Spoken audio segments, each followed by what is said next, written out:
Last time we looked at Genesis chapter 1 and 2, and we dipped our toes into Exodus a little bit.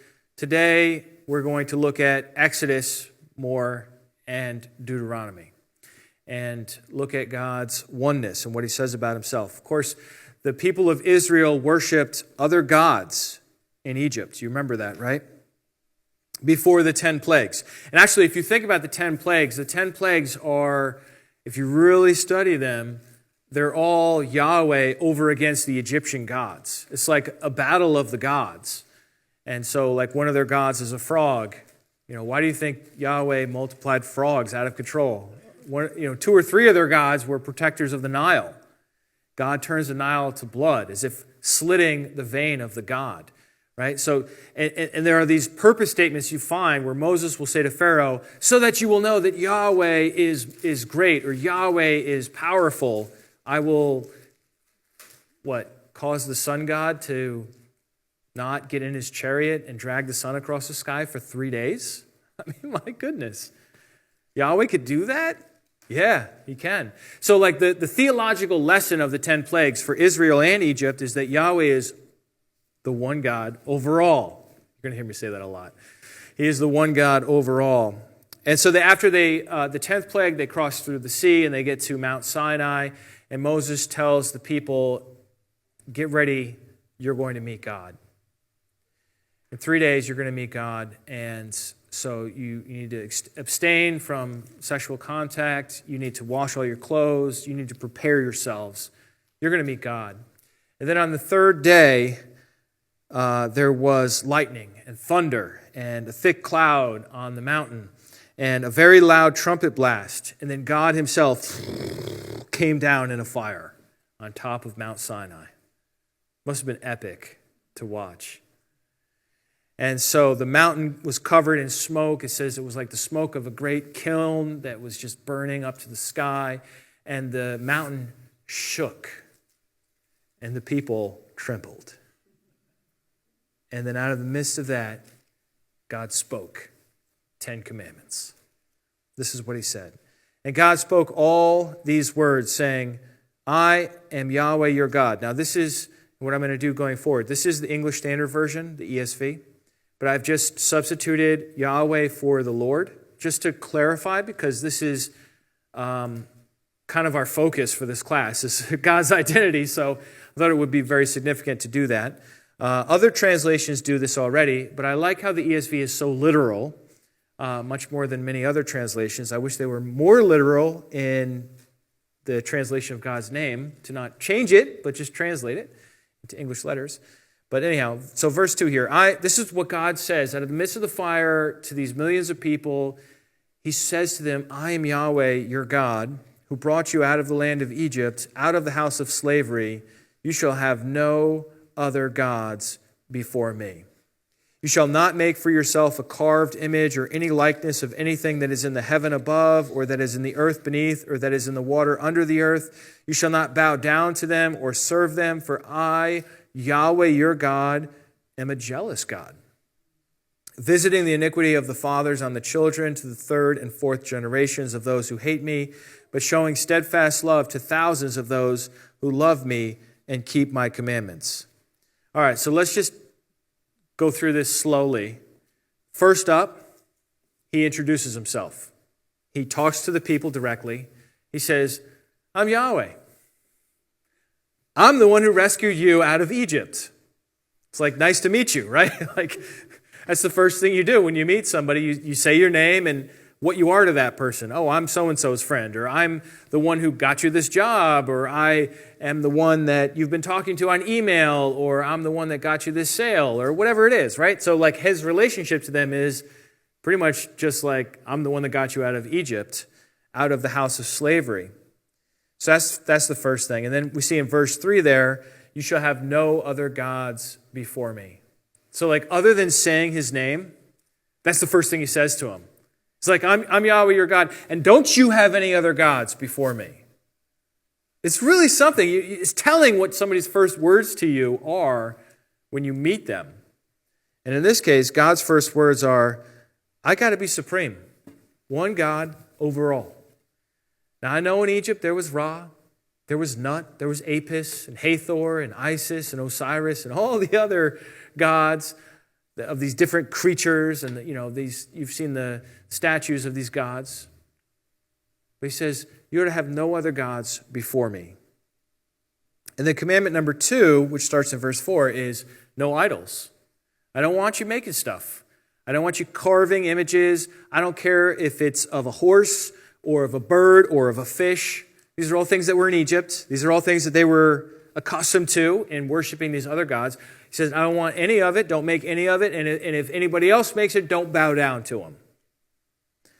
And then he says, for I, Yahweh, your God, am a jealous God. Now, what does that mean? Is God jealous of these other gods? No. Yahweh can't be jealous of a frog god. I mean, come on. Psst. Is Yahweh jealous of his people? No, they're just humans. We're like there's nothing. It's not like Yahweh's just like, oh man, I wish I could be like this, Aaron guy. He's really cool.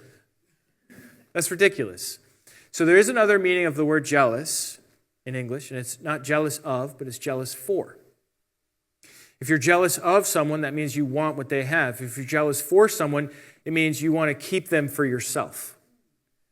And this is a virtuous jealousy rather than the nasty sense of envy. And so God is saying to them, like, all right, well, if you're going to be my people, I'm exclusive. Like, I don't want you worshiping other gods too. Like, this is the first thing he says to them. He's going to talk about carrying his name and keeping the Sabbath and not killing people and stealing and all that. He'll get to all that. But like, first up, don't cheat on me.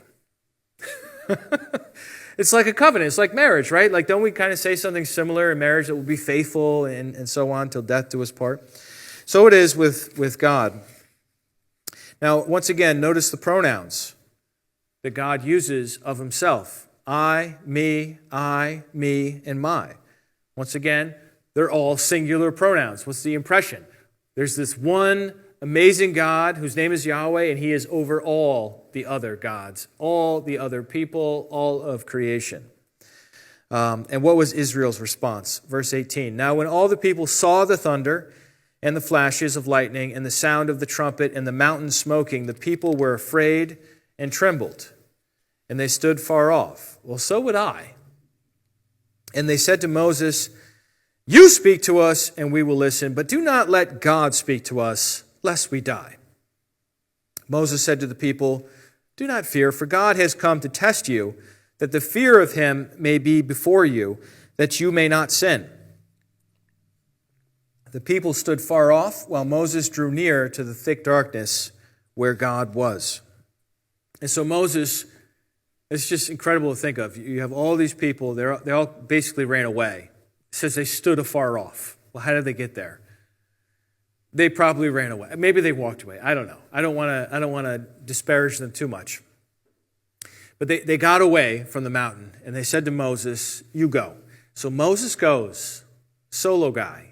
He walks forward.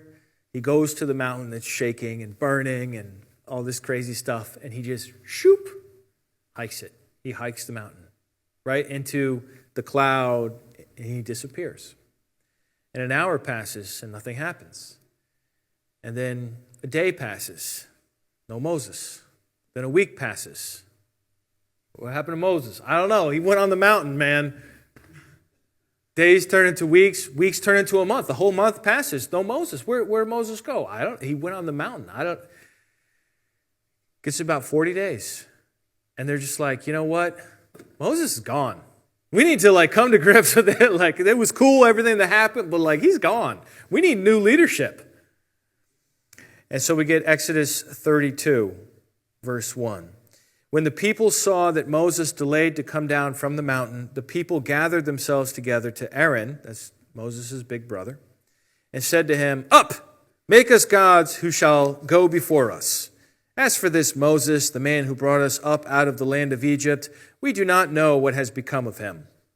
So Aaron said to them, Take off the rings of gold that are in the ears of your wives, your sons, and your daughters, and bring them to me. So all the people took off the rings of gold that were in their ears and brought them to Aaron. And he received the gold from their hand and fashioned it with a graving tool and made a golden calf. And they said, "These are your gods, O Israel, who brought you up out of the land of Egypt." This is like the biggest facepalm of the Old Testament. I mean, you just got introduced to the one God who's over all, and you didn't even pick a cool animal. You decided to represent him with a golden baby cow. Not even a bull. Just a baby cow, a calf. Not even a full-grown cow. A cow that could give milk and maybe bite you if it got angry, but just a little baby cow, a calf. Unbelievable. I'm sure in their thought world it made sense. I'm sure in their thinking the calf was somehow amazing and like a fitting representative of the God who just defeated all the gods of Egypt. I guess. I don't know. But that's what they did. Meanwhile, back on the mountain, Moses is actually still alive. He's receiving the Torah, God's instruction for how he wants Israel to live. And God says to him, "Your people that you brought out of the land of Egypt have corrupted themselves. Now leave me alone so I can destroy them." That's so funny. So God kind of blames Moses for bringing this people. And God is so offended. He's so upset. Like, this is the one thing he said to them up front. No other gods before me, no carved images. So what do? They carved an image and said, "These are your gods who brought you up." Ugh. So in Exodus 32, Yahweh said, this is verse 9 to Moses, "I have seen this people, and behold, it is a stiff-necked people." That means stubborn. "Now, therefore, let me alone, that my wrath may burn hot against them, and I may consume them, in order that I may make a great nation of you." God wants to go nuclear. But Moses implored Yahweh, his God, and he prays. I'm not going to quote the whole prayer here, but skip to verse 14. After Moses prays, "And Yahweh relented from the disaster that he had spoken." All right? So that's all up on the mountain. The people are still clueless. They're dancing around. They're playing. They're worshiping this golden calf. Moses is on his way down the mountain. You know how it is when you climb down a mountain, right? You go fast, right? You're moving because you're going down. And he's going down, and he's got 2 tablets of stone, the 10 Commandments, and he's marching down that mountain, and I bet he's moving. I bet he's cruising down that mountain, and he's furious. It says that his anger burned hot. And he gets to the bottom, and he sees the calf, and he just throws those tablets that were written with the very finger of God, and they break, and he goes up to that golden calf, and he burns it, and then he beats it down to powder, throws it in their drinking water, and he says, "You drink it, you drink it." He forces them to drink their God. Whew. And then they went to the promised land. So everything was more or less okay. Moses says, "I'm going to go up and see if I can atone for you." And he goes back up, and he works with God. And God agrees eventually. All right, okay. Let's go to the promised land. Let's go to the promised land. So they march all the way to the promised land. They get to the promised land. And God says, "Go." And they say, "No, we're not going into the promised land. We sent in spies. It's scary in there. We don't want to go in." God said, "Fine." They said, "We're worried about our kids. If we go in there and we get killed, our kids will become slaves." God says, "Fine. Don't go in. 40 years, you wander around until you all die. And then your kids, you thought you would be slaves. I'll bring them into the promised land." And then we get to Deuteronomy. Deuteronomy is written in the last month of the 40th year, after all the older ones had died off, and now those kids are now grown-ups. And he's reminding them, and he's saying to them, let me tell you what it was like when your parents and me, we met God, when he came down on the mountain. And he goes through the whole thing in meticulous detail. And he says in Deuteronomy 4:35, to you it was shown that you might know that Yahweh is God. There is no other besides him. Out of heaven he let you hear his voice that he might discipline you. And on earth he let you see his great fire. And you heard his words out of the midst of the fire. Verse 39, know therefore today and lay it to your heart, and this is now 40 years later, that Yahweh is God in heaven above, and on earth there is no other. So this is pretty clear, right? Yahweh is God, there is no other besides him. Yahweh is God in heaven above, and on earth beneath there is no other. But we still have a problem. We still have a problem. Let's say Moses convinces generation 2. So generation 1 is lost. They died, they're gone. I don't want to say they're all lost, but overall it didn't turn out well, okay? Generation 2, they saw the mistakes of their parents. They're like, we're not doing the wilderness thing anymore. We grew up in the wilderness, we're going to the promised land. Like, they're ready to go. But then there's still the question, all right, generation 2, that's great. Let's say you're faithful. Let's say you don't build a golden calf. Let's say you don't face plant the moment you enter the land. What about generation 3? What about number 4? What about number 5? What about 17? What about generation 257? Right? How are we going to deal with all these other generations if there's this tendency within humanity to craft these idols and worship them instead of the true God? How do we deal with that? That's the Shema. The Shema is the answer to that question. How do you guarantee the next generation knows who the one true God is? The Shema. I'll explain in just a moment here. Deuteronomy 6:4-9 is the Shema. The word Shema just means listen up or hear. And we read Deuteronomy 6:4, it says, hear, O Israel, Yahweh our God, Yahweh is one. You shall love Yahweh your God with all your heart, with all your soul, with all your might. These words that I command you today shall be on your heart. You shall teach them diligently to your children, and shall talk of them when you sit in your house, when you walk by the way, and when you lie down, when you rise. You shall bind them as a sign on your hand, and they shall be as frontlets between your eyes. You shall write them on the doorposts of your house and on your gates. There's so much here. There's so much here we just read. Let's slow it down and take it piece by piece. The first piece is Shema Yisrael, Yahweh Eloheinu, Yahweh Echad. Hear, O Israel, Yahweh is our God, Yahweh is one. That's the first piece. It's clear, right? Yahweh is the name. He identifies our God as Yahweh, and Yahweh is one. Now, when Jewish people, even to this day, write this, they write one letter of the first word big and one letter of the last word big. Okay, so ayin and a dalet.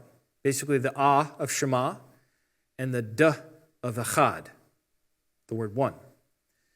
So you see that? The ayin and the dalet are big. That's not a typo. That's very deliberate. When it comes to Hebrew scrolls, everything's deliberate. Every little smudge means something.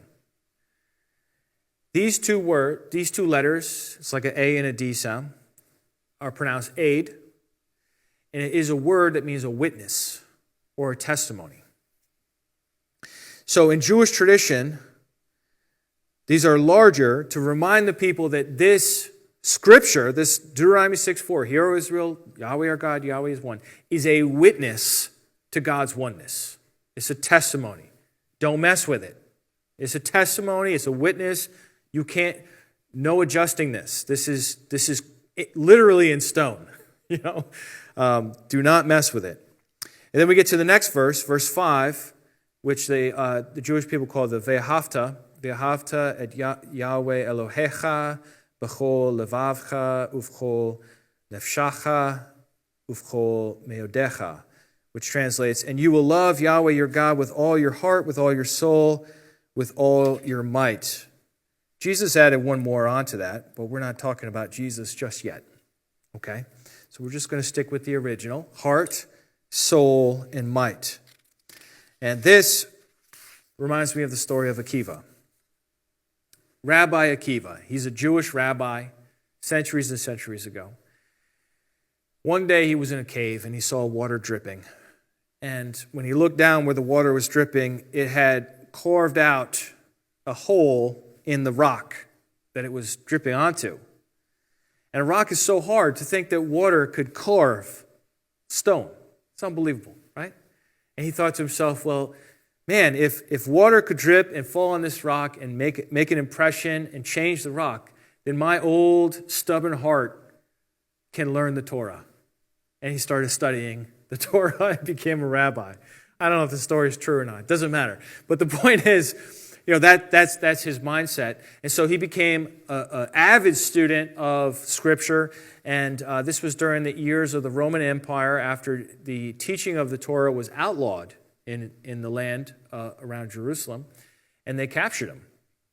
And they started torturing him. And it was a brutal, brutal, disgusting torture. They were flaying his skin with these iron combs. And it was, they were just slowly killing him, these barbarous Roman people. And the commander, so Akiva's there, and he's being tortured. He knows he's going to die. And he's just like muttering to himself. And they're just like, what's he doing? And then all of a sudden he starts laughing. Akiva has this aha moment. He's like, aha! And the commander, a guy named Turnus Rufus, says, have you no feeling of pain? Are you a sorcerer? Like New York translation. What's the matter with you? Why are you laughing? What, are you nuts? This is what Rabbi Akiva says. I am no sorcerer, but I rejoice at the opportunity now given to me to love my God with all my life. That's soul is the word life. Seeing that I have hitherto been able to love him only with all my means and with all my might. And with the word one, he expired. Do you see what he did there? Let me show you. So the first is Yahweh is one. Yahweh our God, Yahweh is one. The second is love him with all your heart, with all your life, with all your might or your strength, right? And so he's like, I did it with all my heart. I did it with all my might. But I never could figure out, how do I love Yahweh with all my life? And he's getting tortured. He's in the process of dying. And he's like, oh, I'm doing it. I'm doing it right now. I'm loving him with all my life. Like he's literally giving his life in faithful obedience to Yahweh. And that's why he has this aha moment. He's like, wow. And then he just starts repeating it over and over. Shema Yisrael, Yahweh, or he would say Adonai, because they say Lord instead of Yahweh. Shema Yisrael, Adonai Eloheinu, Adonai Echad. Shema Yisrael, Adonai Eloheinu, Adonai Echad. Just mumbling it. Blah, blah, blah. And then he gets to the last word, Echad, which is the word one. He says, Echad. And he dies. Whoa. So this sets a precedent for Jewish people. And this is, I think, around 100 years after Christ when this happened. But Jewish people from that day to this day, if they're dying, it could even be in a hospital, but if they're dying, especially in persecution, they say the Shema over and over because they want to die with it on their lips. What a legacy. So anywhere from the persecution of the Romans to the Spanish Inquisition to the Jewish murmur of voices in the Nazi gas chambers, this is what they're doing. They're saying the Shema over and over again because they want to die like Akiva. They want to die with the words on their lips.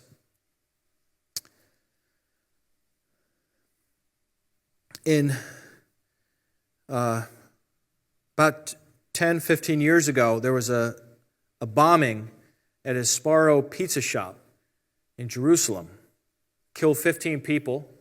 It was a vest bomb by a terrorist. 5 members of those who were killed were from a Dutch family, and one was a 4-year-old boy. Avraham was his name. We call Abraham. He was lying on the ground, burned, bleeding, dying, and his father was with him. And his father was okay, and he said to his father, Abba, save me. And his father reached down and held his hand And they said the Shema. And then he died. Because that's what you do. So this is not a cold belief for the Jewish people, whether we're talking about in Moses' day or we're talking about in our day. This is a warm, this is at the core, this is the heart. This is the part like you can't take away, you could torture them. You're not going to mess with the Shema. It's too deep. It says in verse 6, and these words that I command you, we have just worked on 4 and 5, but in verse 6 it says, and these words that I command you today shall be on your heart. You shall teach them diligently to your children. You shall talk of them when you sit in your house. Look at these verbs. Look at these verbs. You sit, when you walk, when you lie down, and when you rise. That just about covers it. What else are you going to do? Right? You get up, you sit down, you walk, you're on the way somewhere. Whatever you're doing, you're supposed to be talking about these words to your children. You're supposed to be constantly saying these words to your children. This is the solution to the generational problem, is that you instill in one generation, this generation 2, instill in generation 2 this intense desire to repeatedly say these words, these commandments. There's a place in the Talmud that talks about the destruction of Jerusalem. They say one of the reasons why Jerusalem was destroyed by the Romans was because people didn't recite the morning and the evening Shema faithfully.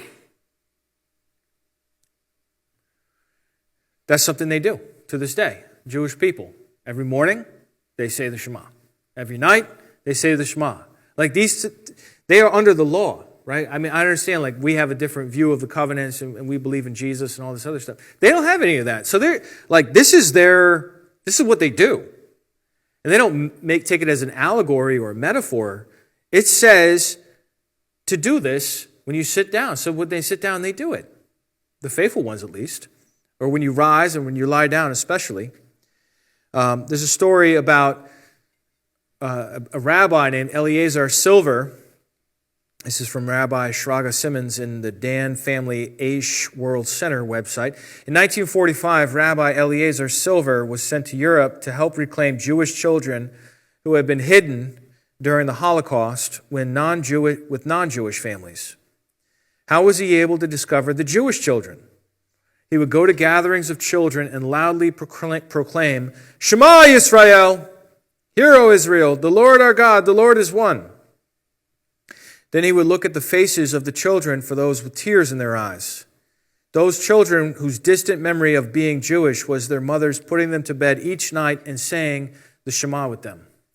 That's how he could figure out who the Jewish children were. What a legacy. It's just incredible. How many centuries later is 1945 from the time of Moses and Deuteronomy, and yet they're still doing it?